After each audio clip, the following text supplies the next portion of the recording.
sailor came and knocked on my door one day. He says, you know, Captain, for the first time since I've been in the Navy, I actually look forward to coming to work. He said, what you've asked us to do over the last 6 months, nothing radical about it. It's the Navy. We can't radically change it. But every day you challenged us to improve every process, just a little bit better.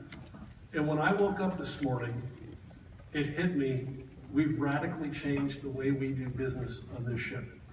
He said, for the first time, we feel like, you listen to us and that we're part of the team. In these interviews, I asked my sailors, how can we have some fun on this ship? Because it's okay to enjoy coming to work. Nobody wants to work with people who are downbeat and pessimistic. You know what? It's the same for us. So I'd ask the sailors, how can we have some fun? One sailor says, why don't we buy a stereo system? And every Thursday night we're at sea, set it up on the flight deck, listen to jazz, and watch the sunset. I thought, great idea. We went out and bought the finest sound system that taxpayers' money can buy. I think the paperwork called it a communications device. First Thursday night, we're out there listening to jazz and watching the sunset, and a sailor comes up to me and says, you know, Captain, this is kind of cool, but it'd be cooler if we could smoke cigars while listening to jazz and watching the sunset. No, I'm not going to lie to you. We had to be the best at everything we did, including smoking the best cigars the world has to offer.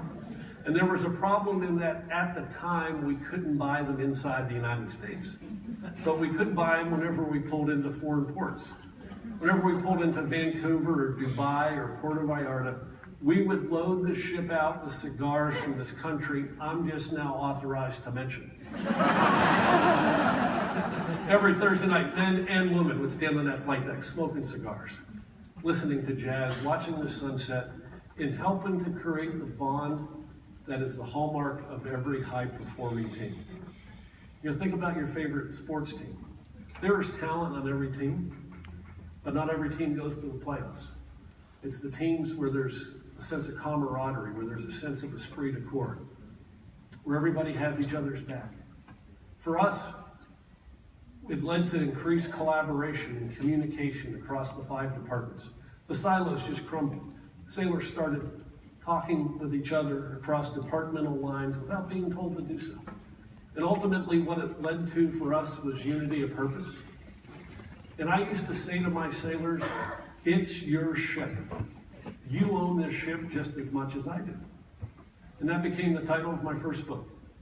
And I learned a lot of things while writing that book. The single most important lesson I learned, I am no different than anybody in this room.